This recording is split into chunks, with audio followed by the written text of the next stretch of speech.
আসসালামু আলাইকুম ও রহমতুল্লাহি ওয়া বারাকাতুহু। বিসমিল্লাহির রহমানির রহিম।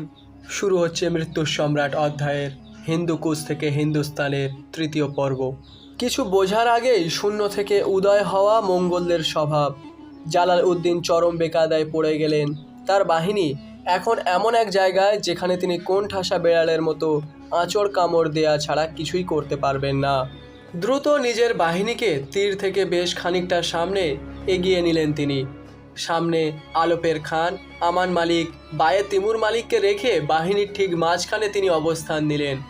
এই জায়গাটা ডান দিকে উঁচু পর্বত, এদিক দিয়ে কোনোভাবেই মঙ্গলরা হানা দিতে পারবে না।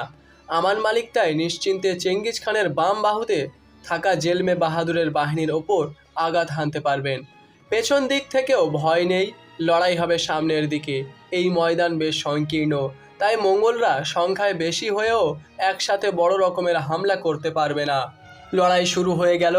আমান মালিকের বাহিনীর 10,000 যোদ্ধা জেলেমের 30,000-এর সাথে সমানে লড়ে যেতে থাকলো।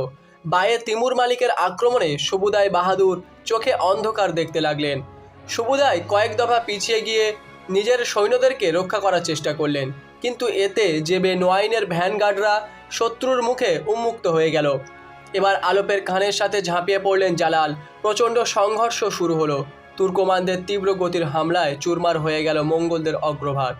তিমুর মালিকের হামলা বাঁয়ে আরও জোরদার হলো। 10,000 সওয়ার দিয়ে তিনি সুবুদায়ের 40,000-কে খেদিয়ে নিয়ে চললেন পেছনের গিরিপথের দিকে। এবার জালাল উদ্দিন স্বয়ং চেঙ্গিজ খানের বাহিনীর দিকে এগিয়ে গেলেন। ঝানু যোদ্ধার সাথে তরুণ বীরের লড়াই শুরু হলো যুদ্ধক্ষেত্রের মাঝখানে। জালাল হুঙ্কার দিয়ে উঠলেন, নারায়ে তাকবীর, আল্লাহু আকবার।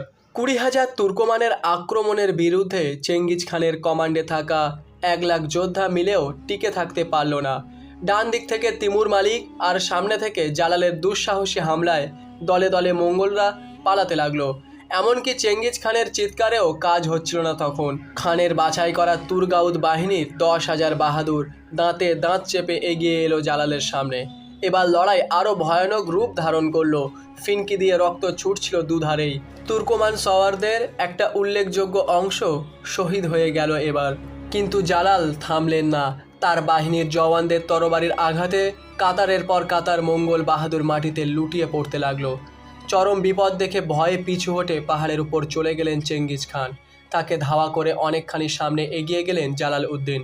ঠিক এমন সময় বরচু বাহাদুরের 30,000 সওয়ার ডানে আমান মালিকের ওপর বিনা মেঘে বজ্রপাতের মতো আঘাত হানলেন। বরচুকে আগেই চেঙ্গিজ খান পাহাড়ের ওপারে পাঠিয়ে দিয়েছিলেন আচমকা হামলা করার জন্য। আমান মালিক কল্পনাই করতে পারেননি যে এই উঁচু পাহাড় এত কম সময়ে ডিঙিয়ে মঙ্গলরা এখানে আঘাত হানতে পারবে। কিছু বোঝার আগেই আমান মালিকের বুকে, কপালে, পেটে গোটা 10 তীর বিঁধে গেল। তার সুঠাম শরীরটা ঘোড়ার পিঠ থেকে গড়িয়ে পড়ল মাটিতে। এই অনাকাঙ্ক্ষিত আক্রমণের প্রথম ধাক্কাতেই মুসলিম বাহিনীর পুরো ডান বাহু ভেঙে গেল। এবারে ঘোড়ার মুখ ঘুরিয়ে তীরের মতো হামলে পড়লেন জেবে আর জেলমে। জালাল উদ্দিন 3 দিক থেকে ঘেরাও হয়ে গেলেন শত্রুদের মাঝে। চেঙ্গিজ খান এই সুযোগের অপেক্ষাতেই ছিলেন। তার বিশাল বাহিনীকে তিনি চালিয়ে দিলেন জালাল উদ্দিনের 20,000 যোদ্ধার উপর দিয়ে। তিমুর মালিক ছিটকে গেলেন মূল বাহিনী থেকে। সুলতানকে রক্ষা করতে গিয়ে মাত্র 3,000 সওয়ার নিয়ে ঢাল হয়ে দাঁড়ালেন আলপের খান, কিন্তু তিনি আধ ঘন্টাও টিকলেন না। মঙ্গলদের ঘেরাওয়ে পড়ে গেলেন সুলতান জালাল উদ্দিন।